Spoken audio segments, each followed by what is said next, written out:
The real-life fall guys of the film industry, stunt doubles. David Leitch's most recent film, The Fall Guy, pays homage to the stunt department. The film is doing great at the box office, and it might just have started a very important conversation about the often forgotten and largely underappreciated jobs in the film industry. What are those job positions, and what can the industry do to give more recognition? Stunts, stunts, and more stunts. David Leitch is an American film director, writer, producer, stuntman, and stunt coordinator. He is known for his work in some notable action/stunt heavy productions such as Bullet Train starring Brad Pitt, Atomic Blonde starring Charlize Theron, and John Wick starring Keanu Reeves. The Fall Guy is now probably the biggest one of them all. With over 80 stunt credits under his belt, Leitch has seen and experienced how the extremely dangerous and life-threatening job of a stunt person can be, and how it is often forgotten by not only the audience, but the film industry itself. Eliana's sort of devastated. And she starts sort of replaying everything in her head over and over again. Did she misread the vibe? A few minutes into The Fall Guy, and it's already clear that there is more than one love story happening in the film. It is a love story between Colt, Ryan Gosling, and Jodie, Emily Blunt. A love story between filmmakers and film. And most importantly, a love story between the ones behind the film and the stunt department as a whole. It is a beautiful thing to see the story unfold, and by the end of the film comes the realization that the plot of the film and Colt and Jodie's love story was just the sexy bacon and a very entertaining way to deliver the message behind the film to the audience, and a perfect excuse to do stunning stunts. Ben Jenkins is just a super talented, all-around stunt guy. The one that takes the fall. In an interview for Hollywood Insider, David Leitch explains the context behind the term Fall Guy, both in the stunt world and the film industry. Fall Guy has been coined quite early on in the film as the stunt person.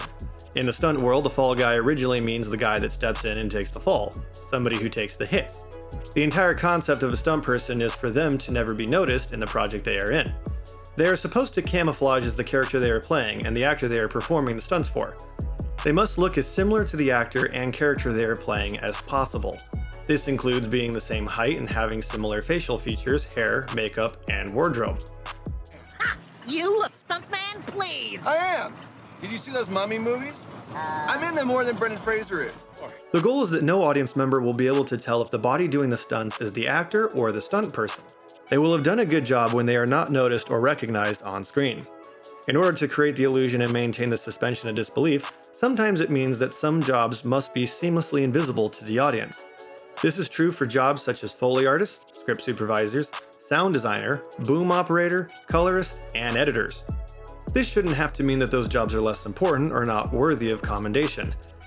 In the Hollywood Insider interview, Leitch confirms that The Fall Guy is a love letter to the stunt performers and the blue-collar artisans that make movies.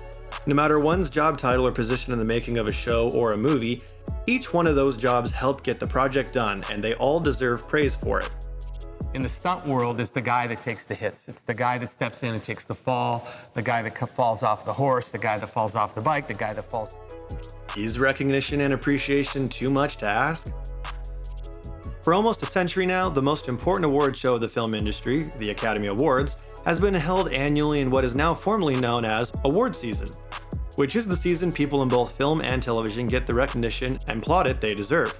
From vital to secondary industry voting awards, to even be nominated in any category could give the exposure to make one's career, an exposure not all job positions get, considering some full department in the industry don't even get a category to be nominated in. Script supervisor or continuity supervisor is a member of the crew whose job is to make sure that each scene can be edited to make sense. They are a vital asset for everyone during and post-production, and there is not a category for them in any award. So did you catch all the errors so far? I did. That's why it's my job to fix them. My name is Martha, and I'm a script supervisor.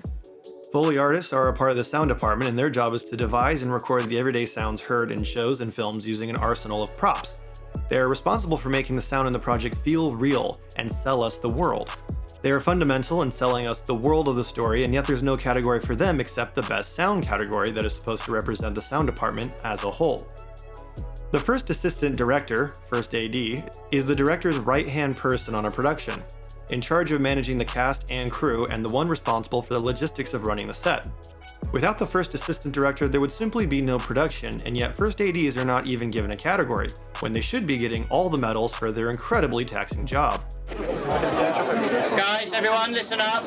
Anyone who's ready, just step outside the marquee and we'll walk you over to the set. These are only a few examples of the forgotten film jobs. Another often undervalued job in the film industry is casting directors, whose role it is to find the perfect cast for projects.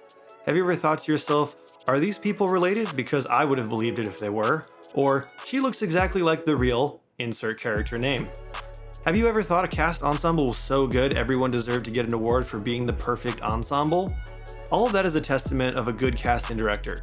For 95 years, they were neglected by the Academy of Motion and Picture Arts and Science, and now casting directors are finally getting the recognition they deserve after the Academy officially announced that next year's Academy Awards will have a Achievement in Casting category. The foresight to imagine a future with these characters, but I was really just trying to get the best version of it in the present. Movie magic is sometimes making jobs disappear to the audience. Perhaps the magic was too powerful and extended to the real world, where so many industry jobs are neglected and underappreciated by the film industry itself. Even though receiving awards is not the only nor most valuable way to get a recognition, it is only fair to be given a category after so many other jobs were given the same.